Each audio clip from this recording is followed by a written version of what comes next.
Hi friends, assistant salesman പരീക്ഷയുടെ syllabus PSC publish ചെയ്ത കാര്യം നിങ്ങൾ അറിഞ്ഞിട്ടുണ്ടാകുമല്ലോ. കഴിഞ്ഞ സിലബസിൽ നിന്നും എന്തൊക്കെ മാറ്റങ്ങളാണ് ഇത്തവണ സിലബസിൽ വന്നിട്ടുള്ളതെന്നാണ് നമ്മൾ ഇന്ന് നോക്കാനായിട്ട് പോകുന്നത്. ഓക്കെ, അപ്പൊ ദാ നോക്കൂ, നമ്മുടെ കാറ്റഗറി നമ്പർ എന്ന് പറയുന്നത് 527/2024 ആണ്.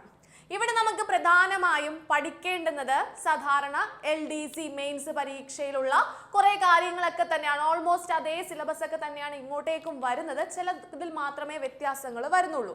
ഒരു കാര്യം നിങ്ങൾ മനസ്സിലാക്കുക, കഴിഞ്ഞ തവണത്തെ പോലെ 20 മാർക്കിന്റെ സ്പെഷ്യൽ ടോപ്പിക് ഒന്നും നമുക്ക് ഇവിടെ പഠിക്കാനായിട്ടില്ല കേട്ടോ. അപ്പൊ നമുക്ക് ഏതൊക്കെ സബ്ജക്റ്റുകളാണ് പഠിക്കാനുള്ളതെന്ന് നോക്കിയാലോ. ചരിത്രം പഠിക്കാനായിട്ടുണ്ട്. ചരിത്രം എന്ന് പറയുമ്പോൾ 5 മാർക്കിന് നമുക്ക് വേൾഡ്, ഇന്ത്യൻ, കേരള ഹിസ്റ്ററി ആണ് പഠിക്കാനായിട്ടുള്ളത്. അതുപോലെ തന്നെയാണ് ജോഗ്രഫിക്ക് മാർക്ക് ഡിസ്ട്രിബ്യൂഷൻ വരുന്നത് 5 മാർക്കാണ്. ദെൻ ധനതത്വ ശാസ്ത്രമുണ്ട്, 5 മാർക്കാണ്. ഇന്ത്യൻ ഭരണഘടന 5 മാർക്കിനുണ്ട്. കേരളം ഭരണവും ഭരണ സംവിധാനവും വരുന്നത് 5 മാർക്കിനാണ് കേട്ടോ. അതുപോലെ ജീവശാസ്ത്രവും പൊതുജനാരോഗ്യവും 6 മാർക്കിനാണ് നമുക്ക് വരുന്നത്. സാധാരണ എല്ലാ പരീക്ഷകൾക്കും 6 മാർക്കിനാണ് ഈ ഒരു ഏരിയ ചോദിക്കാറുള്ളത് അല്ലേ. അപ്പോൾ കഴിഞ്ഞ പരീക്ഷകൾക്കൊക്കെ തയ്യാറെടുത്ത് ഇൻ കേസ് ജസ്റ്റ് മിസ്സായി പോയ കുറെ ആൾക്കാർക്കൊക്കെ ഈ ഒരു പരീക്ഷ മാക്സിമം യൂട്ടിലൈസ് ചെയ്യാവുന്നതാണ്. മാക്സിമം ആ ഒരു കാര്യങ്ങളൊക്കെ തന്നെ ഇവിടെ എടുത്ത് പ്രയോഗിച്ചാൽ മതി.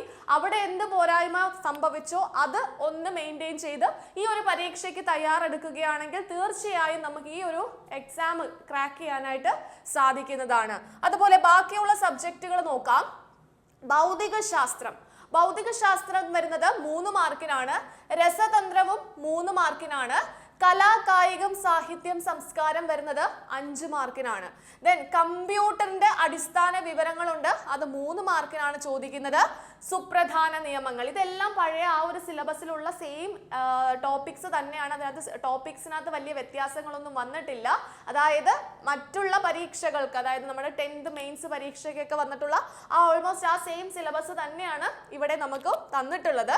അപ്പോൾ 5 മാർക്കിനാണ് സുപ്രധാന നിയമങ്ങൾ വരുന്നത്. ആനുകാലിക വിഷയങ്ങൾ 20 മാർക്കിനാണ്. അത്രയ്ക്കും ഇമ്പോർട്ടൻസ് ഉള്ള ഒരു ഏരിയ ആണ് കറണ്ട് അഫയേഴ്സ് എന്ന് പറയുന്നത്.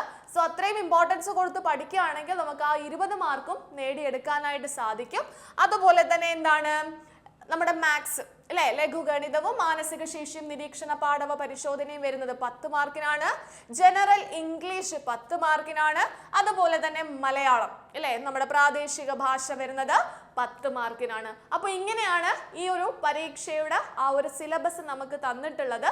അപ്പോൾ ഇവിടെ നമ്മുടെ എൻട്രിയിൽ ഇതിന്റെ കോഴ്സുകളെല്ലാം സ്റ്റാർട്ട് ചെയ്തിട്ടുണ്ട്. അസിസ്റ്റന്റ് സെയിൽസ്മാന്റെ കോഴ്സ് ഓൾറെഡി സ്റ്റാർട്ട് ചെയ്തിട്ടുണ്ട്. അപ്പോൾ നിങ്ങൾക്ക് ആർക്കെങ്കിലും ചേരാൻ താല്പര്യം ഉണ്ടെങ്കിൽ തീർച്ചയായും താഴെ കാണുന്ന നമ്പറിൽ കോൺടാക്ട് ചെയ്യുക. അതുപോലെ തന്നെ ആപ്പ് ഡൗൺലോഡ് ചെയ്തും നിങ്ങൾക്ക് ഡയറക്റ്റ്ലി കോഴ്സ് പർച്ചേസ് ചെയ്യാവുന്നതാണ്. ഓക്കെ, അപ്പോൾ ഇത്രയുമാണ് നമ്മുടെ അസിസ്റ്റന്റ് സെയിൽസ്മാനുമായി ബന്ധപ്പെട്ട് അറിഞ്ഞിരിക്കേണ്ടത്.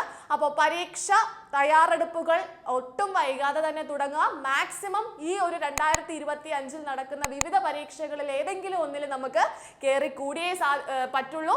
അതുകൊണ്ട് അത്രയ്ക്കും എഫേർട്ട് എടുത്ത് പഠിക്കുക. So all the best.